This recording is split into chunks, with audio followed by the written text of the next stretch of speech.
Shalom, and welcome to another in our series of podcasts from Temple Beth, a dynamic center for conservative Judaism in Los Angeles.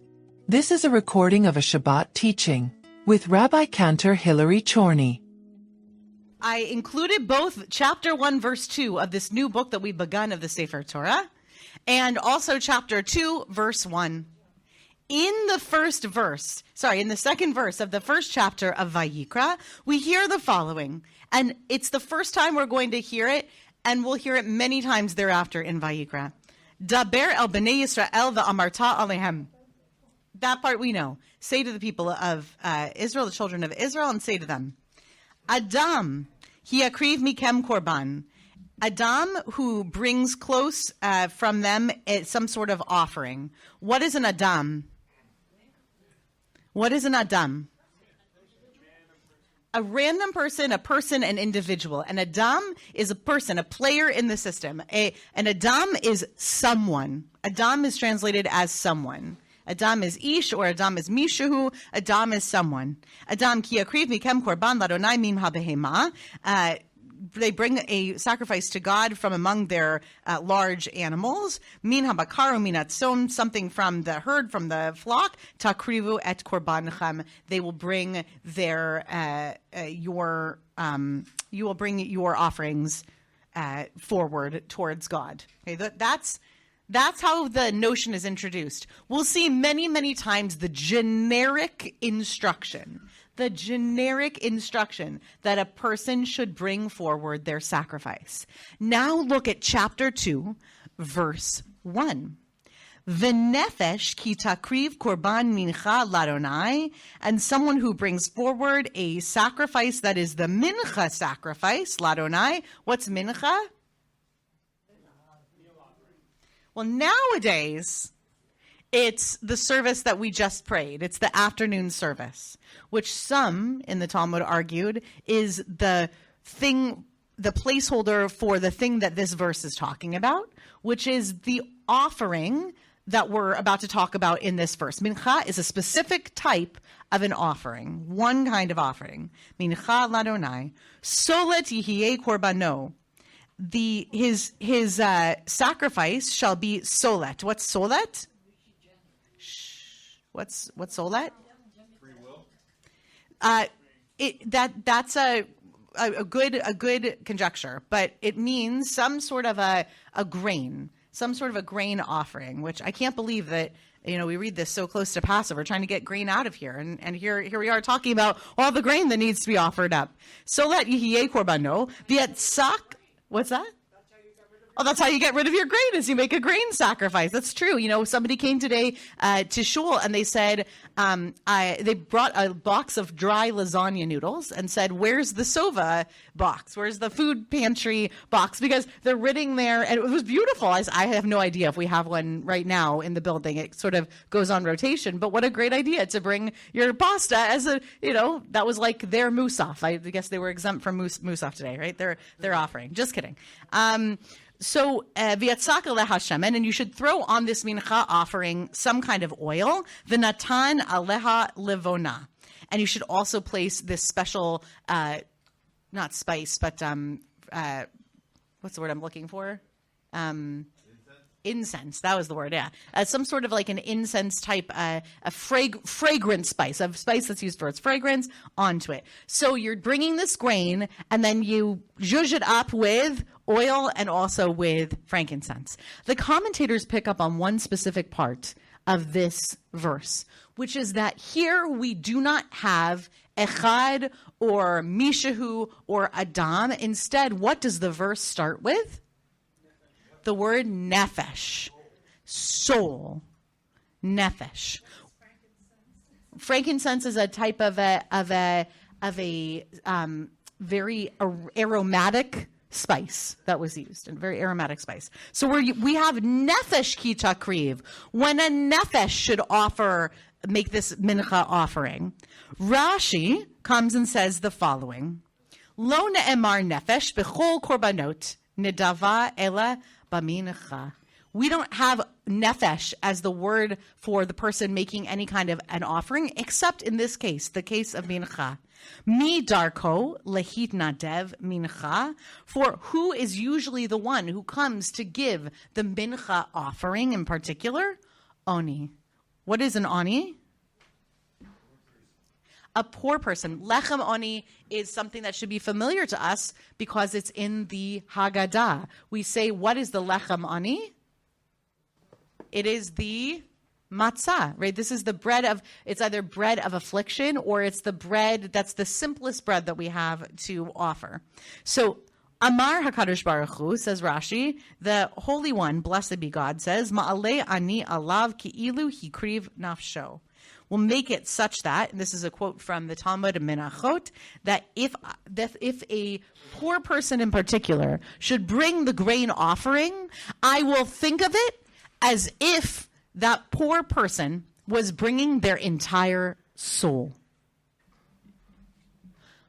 Why would Rashi, quoting the Talmud, say that in the case of something that would typically be brought by a poor person, that the flour would be considered by God not only a sacrifice to God, but a sacrifice of that person's soul? What could that mean? To make the poor person less self-conscious. What might they be self-conscious about? That the offering might seem like it's lesser. What might seem like it's a bigger offering in the moment? Half a cow, or a pile of flour. So God says when a poor person brings a pile of flour, God, the Holy Blessed One, will treat it like they're bringing their soul. The Chorny says about this that mincha is just a language for doron, that mincha is a synonym of matana, that mincha should be read as a word that's a gift. Gift is something more than free will. Gift is connected to that notion of nefesh.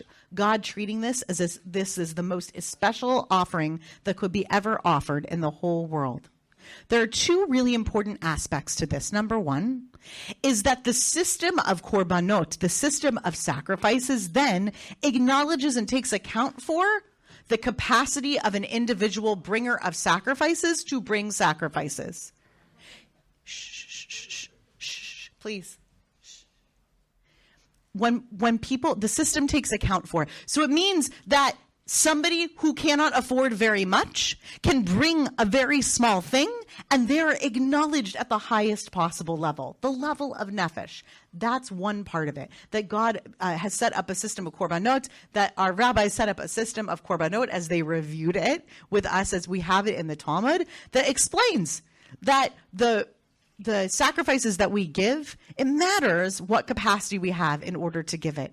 And the other piece of the puzzle with the Chorny is to say that when someone brings a gift of a caliber that is a stretch for them, that we treat it as if it is truly a gift. Not just fulfilling something that they are supposed to fulfill, but specifically that they're bringing it and that they're stretching, and that the very thing that they did to stretch to afford that little bit of oil, or that little bit of flour rather, that is in and of itself the korban. Meaning the korban is not the flour. What is the korban? The effort. Beautifully said. Exactly. The sacrifice is the effort. Unfortunately, I don't have time to stop for questions or input at the moment. We'll see if there's time at the end. I want to make sure we get through this rather quickly. So in the Talmud in Ketubot, we have a teaching from Rabbi Yochanan about the way in which somebody gives and the effort that they show when they are making a gift. He says the following, Amar Rabbi Yochanan, Tov hamalbin shinayim lechavero yoter mimashkehu chalav. Shne'emar. He says it's better when you show the whites of your teeth to a person by smiling at them. That is better than giving them milk to drink. What's his proof text?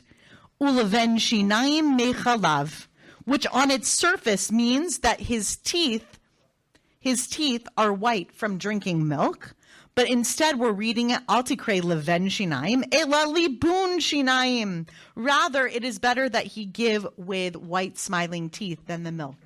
In other words, If somebody were to come and they were to give you something as marvelous as a cold, frothy bucket of milk, thinking of milk as something that is a thing of great value, if they give it to you, but they give it to you with a growl or a grimace or a frown, it would be better that they give you just a little handful of crackers or whatever, but that they do it with a smile. We're going to see one more teaching that comes about this from the Avot Rabbi Natan, early teachings that kind of sync up with the earliest parts of our Talmud, and it's wisdom literature. And it says the following. Let's go straight to the English for the sake of time. And receive all men with a cheerful countenance. That's v'hevei mikabel et kol adam besever panim. You should receive all people with a cheerful countenance. What does this mean? It teaches that if a man presents the most precious gifts in the world to his fellow, but he gives them with a sullen countenance, Scripture regards him as having presented him with nothing. On the other hand, he who receives his fellow with a cheerful countenance, though he give him nothing, Scripture accounts it to him as though he had presented him with the most precious gift in the world. Addressing people with graciousness is of more value than giving to them. This works hand in hand with the previous teaching because it tells us that the sacrifice itself is not the thing. It's not the gift that counts. It's the fact that you're giving that counts. I'm sure all of us have experienced this notion. If anybody who's ever received a handwritten, crayon-scribbled drawing that's worth nothing of value on its surface from a little kid knows that that little scribbled note is worth way more than bars of gold. The value is in the effort, and the effort is relative to the person who's giving the gift itself. I want to teach us one last thing before we go to Birkat Hamazon. This is a Khalil Gibran poem that speaks to giving, and he introduces one more idea. The poem is called, it's translated to On Giving. You give but little when you give of your possessions. It is when you give of yourself that you truly give. You often say, I would give, but only to the deserving. The trees in your orchard say not so, nor the flocks in your pasture. They give that they may live, for to withhold is to perish.